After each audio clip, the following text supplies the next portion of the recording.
The FBI and KBI are involved in the investigation into an armed robbery in Independence, Kansas. How Pitt State dealt with more than 100 cases of unemployment fraud. Competitive gaming has skyrocketed in popularity during the pandemic. You'll meet some four-state players who might just go pro coming up. The four states' most watched news starts now. Montgomery County, Kansas deputies arrest the suspect in an Independence, Kansas bank robbery. This is KOAM News at 10. Authorities say the armed robbery happened around 1 this afternoon at the Equity Bank in Independence. Later, a deputy was directing traffic near an accident and saw the suspect's vehicle drive by, so the deputy gave chase. Eventually, the suspect lost control of his vehicle and ran, but was arrested. Formal charges have not yet been filed. The Joplin Police Department is investigating a fire that happened early this morning on South Florida Avenue. The fire department says when crews arrived, they found the single-story house with fire and smoke showing. Crews put it out quickly. No one was hurt. Authorities say someone was inside, but they escaped safely. The Kansas Department of Labor is beginning to recover after fraudulent unemployment claims swept the state last year. The state had to shut down its unemployment benefits side due to the number of fraudulent claims coming through the state. Estimates from an audit conducted earlier this year suggest upwards of $600 million was paid out by Kansas in fraudulent unemployment claims. Those claims even impacted Pittsburgh State University. So when we did receive notice, we immediately reached out to the employee just in case they did not get a notification. In some cases they did not. So we made sure and made personal contact with them. We gave them what was called a unemployment insurance fraud guide. Dreiling says, fortunately, the university has not directly paid any fraudulent unemployment claims. Let's check in with Doug Heady now for a first look at the weather. Well, Dow, it actually turned out to be a pretty good day for us today. Partly sunny skies after a chilly start, 38 during the morning hours. In fact, look at the record low, 35, so we weren't that far off. 71 for a high, so we did get near our average high, even though we had partly cloudy skies during the afternoon. There were a few random tiny little showers out there. Most of us have stayed dry. Little band of thunderstorms, northeastern parts of Oklahoma. That's really not going to affect us, but if you're popping up just to the west of Topeka along I-70, we could get a random shower, random little thunder shower in here late tonight into tomorrow morning, but in general it stays pretty quiet. Kind of cool. Most of us are sitting into the mid 50s. We'll drop back to about 47 later on tonight. We're going to warm through the 50s. Again, a random shower in the morning. We should make it up to about 67 during the afternoon, but we have chances for showers and thunderstorms each and every day over the next week. So we're going to break that down for you here in just a bit. All right, we'll see you then. Thanks, Doug. More senior citizens get to see friends again as senior centers reopen. The Area Agency on Aging has reopened senior centers in Jasper, Newton, McDonald, and Barton counties. And there are some changes. Visitors are asked to social distance and wear masks. Capacities are limited and activities are happening on only certain days of the week. Even with the changes, visitors are happy to be back. We're just thrilled to come back, see all of our friends. I kept telling them, well, you know, as long as we don't, get too close to each other, it ought to be all right. And I really did miss it. And all of these people. Since each of the centers has its own schedule that could differ from the others, the Agency on Aging asked that you call ahead to see what the schedule is. Area tribes are pitching in to help PSU train the four states' next generation of child care providers. The Miami, Ottawa, and Shawnee tribes are making an annual $600,000 contribution to the university. That money will be used to fund scholarships for students enrolled in one of 2 early childhood programs at PSU. The contributions will be made for 2 years. Cherokee County's K-9 unit and deputies are a little safer today thanks to a donation from Spike's K-9 Fund. The fund donated an Ace K-9 Hot and Pop Pro and Heat Alarm. That's for Deputy Nate Jones and his K-9 partner Bear. The equipment allows a deputy to monitor the temperature in his car and turn on AC or roll down the windows if things get too hot. It also allows Deputy Jones to remotely open the back doors of his patrol unit if he needs to get Bear out quickly in an emergency situation. The equipment is valued at more than $1,300. Esports, or competitive video gaming, had steadily been growing in popularity even before the event was supercharged by the pandemic that kept countless people home and in front of their gaming consoles. KOAM's Mike Mahoney spoke to local esports coaches and players to learn more about their competitive gaming experiences right here in the 4 states. Esports have been growing in popularity on a global level, but the coronavirus gave them a real shot in the arm. According to SafeBettingSites.com, the global esports audience is set to reach 474 million viewers this year, with the viewership growing by almost 20% since the COVID-19 outbreak began. And local teams saw a part of that growth. During the height of the pandemic here, when real sports weren't happening, esports provided an outlet for students to still interact and cheer on students here at Fort Scott playing and competing when there wasn't any other way to do that at the time. So we saw a huge increase in our Twitch viewership. And many local players are welcoming newcomers with open arms. Players from the Crowder College and Neosho High School esports teams spent their Thursday fighting for their schools by playing the latest Super Smash Bros. Game. And they say thanks to esports, they have got a lot more friends. It's absolutely a great way to make friends. I mean, already you're signing up for a game that you already play with your friends, so now you got other people who are doing the same thing as you. The team I currently play with now, I didn't know any of them when we first started, but now every time we group up, we always laugh, we have something to joke about, we can always just talk to each other and play a game. The friends and good times are definite perks, but these teams aren't clubs for casual gaming. These players are eligible for scholarships, and just like on-the-field college athletes, that means regular practice and getting passing grades. But another big draw of esports is that anyone who has the skills and puts in the work has a shot at the big leagues. It doesn't matter how old you are, it's all about how good you are. So in theory, anybody could really join an esports team, and I think that's fantastic. In Neosho, Mike Mahoney, KOAM News. According to SafeBettingSites.com, esports are projected to generate more than $1 billion in revenue in 2021. Still ahead, COVID-19 case numbers among kids show a positive trend as we get closer to an emergency use authorization for a COVID-19 vaccine for some kids. And why the CDC says preventative measures like masks and social distancing are still important even as more people get vaccinated. For the second week in a row, COVID-19 cases among children have declined. But there's still a large number of new infections in the youngest Americans. Mandy Gaither has more.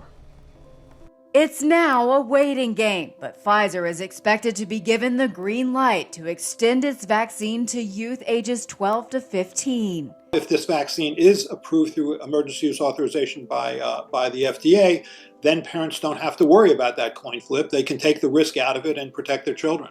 According to the most recent weekly report from the American Academy of Pediatrics, children represent close to 14% of all COVID-19 cases in the U.S. As of April 29th, nearly 3.8 million children have tested positive. Pfizer hopes to submit for vaccine authorization in children ages 2 to 11 in September. But for now, those studies are ongoing. I think as you get to younger ages, you're going to have to do more extensive dose-ranging trials and also dose interval trials. Children are still considered less likely than adults to develop severe symptoms of COVID-19 or die from the disease, but health experts say it's critical younger Americans get vaccinated too for their own protection and to help the country reach herd immunity. If you can safely prevent this disease in children, then we should prevent it. For Health Minute, I'm Mandy Gaither. Pfizer and Moderna are testing their vaccines in children as young as 6 months old and expect to ask the FDA for emergency use authorizations covering infants and children later this year. A new CDC modeling study says prevention measures are still key to controlling COVID-19, even with increasing vaccinations. Public health experts worry people may stop physical distancing and wearing masks too quickly. That could undermine gains made by vaccinations. 6 different scientific teams studied models involving vaccination rates and COVID prevention. Most of the models showed the pandemic peaking in May with a sharp decline in July. But researchers conclude the best possible scenario is to get vaccination rates and mask compliance as high as possible. Meanwhile, the CDC says a COVID variant first identified in New York does not appear to lead to more severe infections. The variant has appeared in around 40% of COVID tests in New York. Some U.S. families with children will soon have more spending money in their pockets. The IRS will begin sending out payments this summer to some low and moderate income families, depending on the age of their kids. Families will get monthly payments of $250 to $300 starting in July through December. The payments are a part of the increase to the 2021 child tax credit from the American Rescue Plan that passed in March. Now, previously, the amount was $2,000. Now it's $3,000 per child age 6 and up and $3,600 for each younger child. The change also allows 17-year-olds to qualify for the first time. Anti-Asian hate crimes have skyrocketed in the United States. A new study from the Center for the Study of Hate and Extremism at Cal State University San Bernardino found reported hate crimes against Asians in 16 of the nation's largest cities and counties are up 164% since this time last year. The area with the largest increase in reported anti-Asian hate crimes was New York. New York City specifically, in early 2021, reported incidents rose from 13 to 42 compared to the same time last year. The study found San Francisco had a 140% jump and Los Angeles had an 80% increase. The attorney for former Minneapolis police officer Derek Chauvin has filed a motion for a new trial after Chauvin's conviction for the murder of George Floyd. Controversy began this week surrounding a photo of juror 52, Brandon Mitchell, wearing a Black Lives Matter hat and shirt at a rally last August for the 57th anniversary of the March on Washington. Mitchell says the death of George Floyd had nothing to do with his reasons for attending that rally and the March on Washington. Later, LAMAR takes on Mount Vernon in the semifinals of the Class II District 6 softball tournament. We're going to have highlights in sports. Plus, we have plenty of chances for rain over the next several days. We're going to check that out coming up.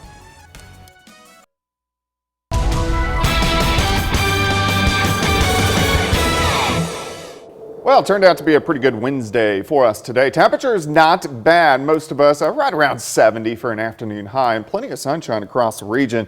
We still have partly cloudy skies for us right now, even though we have a weak little wave, which is rotating through, but a great shot. Indigo sky, casino and resort, of course. Indigo, just outside of Seneca, Missouri.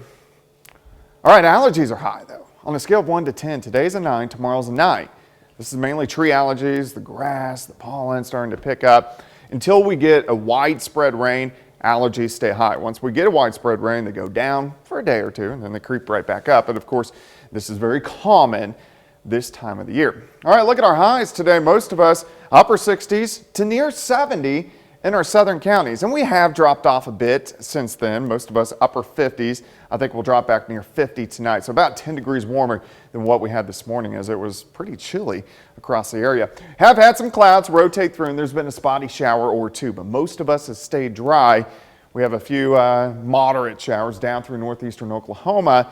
And then if you look out across central Kansas, really from Topeka, so let's say I-70 points west, there are a few little showers. Out here in northeastern parts of Kansas, this wave is dropping through, so we can't rule out that there's going to be a random shower or two as we go through the overnight hours. But this is a very weak wave.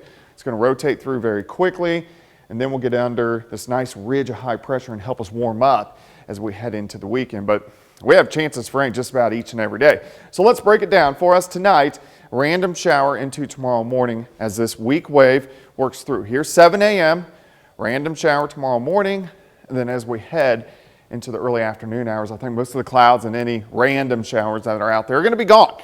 Then the afternoon looks okay. Maybe a smidge cooler than what we saw today. 47 to start, 62 by noon, high temp is 67. Tomorrow night looks good. Pretty much clear skies. Temps into the upper 40s. We'll get some clouds increasing on Friday. Winds kick out of the south. We're going to get scattered showers and thunderstorms as a warm front lifts in. Now, we're going to be on the north side of the front, so our air mass is going to be stable, but we are going to have thunderstorms out there, just nothing strong or severe. Now, once we jump on the other side of the front, as we head into Saturday, we'll have some morning storms. Then we'll heat up near 80, and then some isolated afternoon storms. Those that pop up most likely will be strong or severe, and then a bigger batch rolls in Saturday night into Sunday morning. So we do have a severe weather chance on Saturday into Saturday night, which we need to keep our eyes on. Any showers we have over the next couple days, not severe. 67 tomorrow, 69 Friday, 80 on Saturday, and then cooling down a bit with showers continuing next week. So if we look at our severe threat, I'm going to put Saturday in a low threat and Tuesday barely in a low threat. But then it starts to pick up. Next Friday, 14th, 15th, 16th, 18th, 20th, 21st. So that third week of May gets really active across the region. And of course, it's our severe weather season, so we just need to pay attention as we go through this month. Paying attention means watching our weather team through our app or online or however you can. Absolutely. Thanks, Doug. Dozens of athletes from Southeast Kansas competed today at Pitt State. Special Olympics Kansas hosted the regional SEK track and field event at PSU's Plaster Center. The events include relays and high jump. The biggest hurdle, though, came from the pandemic. You know, it's taken a lot of work for us on different waivers, different liability, different policies to be able to get back out here. We're excited. You know, we've come a long ways, and you know, with the reopening of things, and our athletes and volunteers doing a great job of following the guidelines, we're back.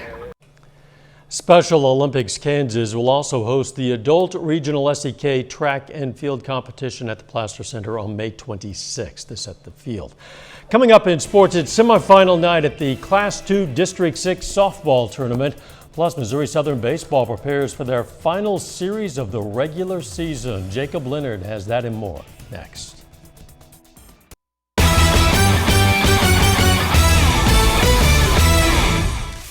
Missouri Southern's Hallie Blackney has been named the MIAA Coach of the Year. And Blackney led the Lions to a 28-13-1 overall record this season in her third year with the team. Now, 28 wins is the most for Missouri Southern since 2002, and their 19 conference wins are the most in program history. And Blackney's led the Lions to the number 3 seed in this weekend's MIAA Conference Tournament after being picked to finish 11th in the preseason poll. More honors for Missouri Southern softball. Shortstop Josie Topai is a first-team All-MIAA selection. Now, Topai, really good in the field, also hit a team-high .410 with 13 doubles, 2 triples, while driving in 32. Now, 8 Missouri Southern players and 3 from Pittsburgh State earned All-MIAA honors today. You can check them all out in this story on the sports page at KOAMnewsnow.com. Well, tonight is semifinal night at the Class 2 District 6 softball tournament in Mount Vernon. The first on the schedule, the LAMAR Tigers take on the hometown Mountaineers. Now, Mount Vernon coming off a first-round bye as the number 1 seed in the bracket. In the first, Harley Daniels up the middle. 2 runners come in to score. Daniels going for 2, gets called out. However, Mountaineers up 3-0 after 1. Then Cornell 2-out hit to center. Kylie Stockton and Paige Evans come home. Cornell in there for a triple. And Daniels really good in the circle today.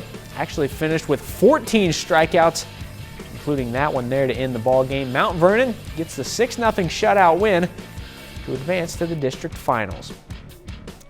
Other side of the bracket, good one here. College Heights on the field against El Dorado Springs. Danny Ogle early on crushes it out to left. 2-run homer. Then College Heights with 2 outs. Jalen Johnson out to left. Same spot for a double. 2 score. Cougars tie the game up. El Dorado Springs has an answer. Macy Mays all the way back here. 2-run score. Check it out. Mays actually going all the way around for the inside the park home run. Bulldogs lead 7-3. They dominated early. College Heights, though, gets 6th in the 7th to win it 14-10. This weekend is the final weekend of the regular season for the Missouri Southern baseball team. The Lions host a 3-game series against Rogers State with a doubleheader on Friday and the series finale on Saturday. Now, Southern is 20-10 in the MIAA right now, tied with Pitt State for 3rd in the MIAA league standings. Now, they're set up pretty good right now. Lions are on track to host their first-round series in the MIAA postseason tournament. After that, the Final Four of the conference tournament will also be at their place. That'll all be nice. First, though, taking care of business this weekend is Southern's top priority. We're in a good spot. There's a lot to be determined. These 3 games are going to be important for, us, Pittsburgh State, NSU, Central Oklahoma. So there's a lot going on, a lot shifting. So it should be a fun weekend. We're in a great position to put ourselves in to host the first weekend. Then we get to have the conference tournament here. Next weekend's always going to be great. And then you don't want to look forward too much, but I feel like we're in a good position, potentially getting to a regional too, so we can go out and keep playing good baseball. That's a look at sports. We're back with more news after this. Take time now to honor a local veteran. Specialist Garen Charter served in the U.S. Army. It's hometown Independence, Kansas. And we are proud to salute Specialist Garen Charter. He's tonight's 4th State hero. Checking back with Doug now. At least a chance for rain pretty much every day for the coming week. Yeah, over the next 24 to 36 hours, our chances are very slim. A random shower or 2, but we do have the chances there. Scattered thunderstorms on Friday, not severe. Saturday could be a different story, especially Saturday afternoon into the night. Showers on Mother's Day morning. Then no severe threat, just some on and off showers Monday, Tuesday, into Wednesday. Might have to plan some of those Mother's Day activities indoors, or at least keep an eye on the sky. Yep. Thanks for joining us. We'll see you right back here tomorrow. In the meantime, let's take care of ourselves and each other.